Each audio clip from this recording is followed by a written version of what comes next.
Ei, irmãs queridas, a graça e a paz do Senhor Jesus. Vamos meditar na palavra de Deus sobre asas da águia.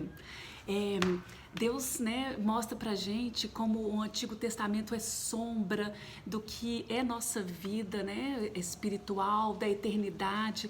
E era completamente impossível que o povo de Israel fugisse dos egípcios. Um povo numeroso, com crianças, com idosos, com todos os animais, com todos os pertences, e aquele tanto de despojo que eles levaram da terra, ouro, vestes e coisas pesadas, e os egípcios com carros, com cavalos, com homens de guerra. Era impossível, mas Deus mostra para eles, fala assim, vocês não entenderam, mas Deus mostra lá em Deuteronômio 2:7, ele explica que era ele que estava lá, era ele que livrou durante todo o tempo no deserto. E aqui no capítulo 19 do livro de Êxodo, no versículo 4, Deus tinha chamado Moisés para subir ao monte, para dar um recado para o povo de Israel. E ele disse: tendes visto o que fiz aos egípcios, como vos levei sobre as asas da águia e vos cheguei a mim. Aí ele fala para eles ouvirem a voz de Deus com diligência, para guardar a aliança. Então eles seriam propriedade de Deus sobre toda a terra, povo de Deus, porque toda a terra é minha. Então Deus está dizendo que ele pegou o povo e colocou e levou sobre as asas da águia. Não eram os pés dele tocando no chão como eles viam, não era um inimigo perto como eles viam, não era o calor que eles nem sentiam porque tinha nuvem, nem sabiam que tinha o calor do deserto, não era o suprimento que eles murmuravam e recebiam, não era isso, era ele sobre as asas da águia.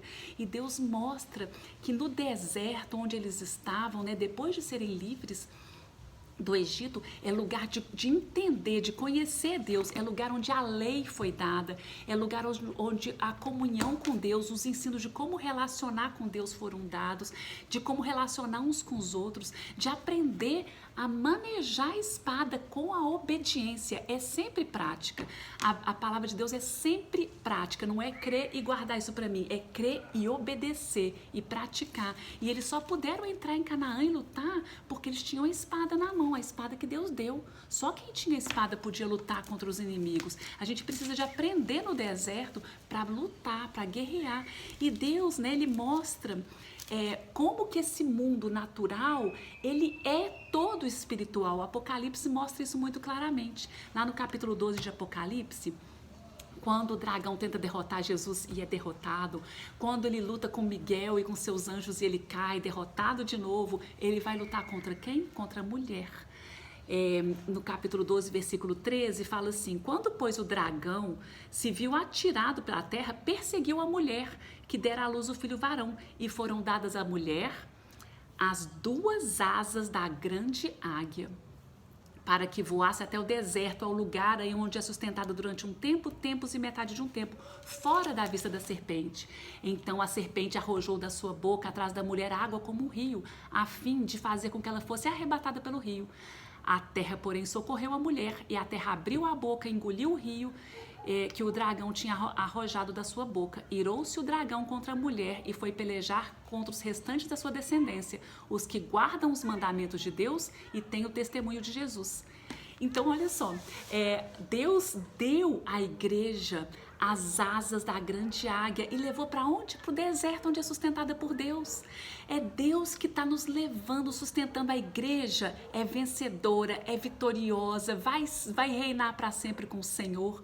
O dragão tenta abrir, jogar um rio, pessoas, multidões contra a igreja, mas a terra abre e suga essa água, e ele vai pelejar contra aqueles que obedecem e que andam nos caminhos do Senhor. A salvação, ela tem 3 etapas, a gente tem que ter isso muito claro pra gente. A salvação, que é a justificação, é quando a gente aceita Jesus. Isso é feito no trono de Deus, é Deus que nos justifica pelo sangue de Jesus, e a gente tem acesso pela nossa fé, pela graça que ele derrama sobre nós.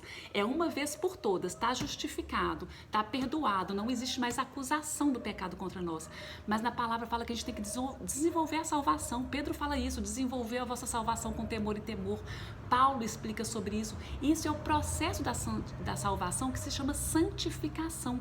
É a gente fazer isso que fala em Êxodo, que fala aqui em Apocalipse. Obedecer, guardar os mandamentos, andar neles, ser santificado, viver do testemunho do Senhor. A salvação é esse processo que a gente vive. Não é a justificação e acabou. Ela, no Apocalipse fala para a gente manter a coroa para que não seja tomada, manter as vestes limpas, ser perseverante até a volta do Senhor. Essa é a santificação. E a terceira etapa é a glorificação, quando a gente vai reinar com o Senhor, quando não vai mais existir pecado. Então a gente não tem mais acusação do pecado com justificação, a gente não tem mais o domínio do pecado, do poder do pecado sobre nós com a santificação, e não tem mais a presença do pecado com a glorificação. E Deus ensina isso. A mulher está com as asas, então ela estava sobre as asas e recebe as asas. Lembra lá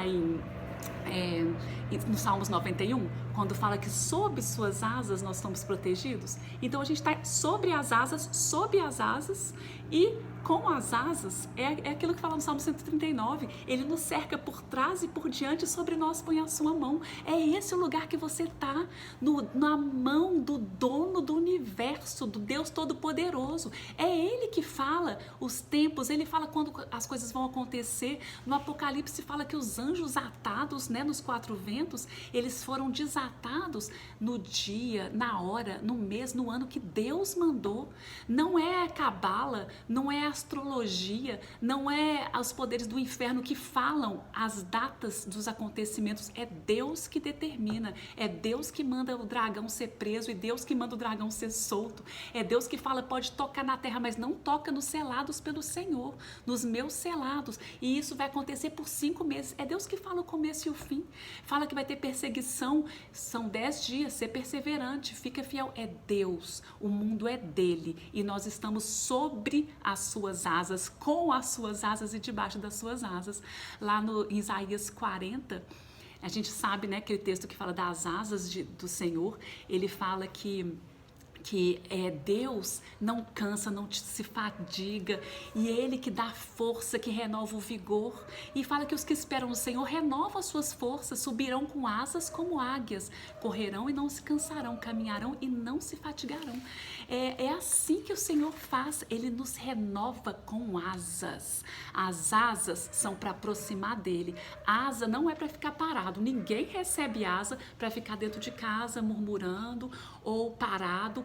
O esperar no Senhor não é cruzar os braços e esperar as coisas acontecerem. O esperar no Senhor é aproximar dele, é caminhar, é correr e não se fatigar, é obedecer, é ser luz, é levar a luz para o mundo que está em trevas, é abençoar as pessoas. A gente é chamado para obedecer a palavra, e a prática da palavra é o amor, é sustentar uns aos outros, não é ficar esperando que alguém me socorra, que alguém venha ao meu encontro, que alguém supra as minhas necessidades.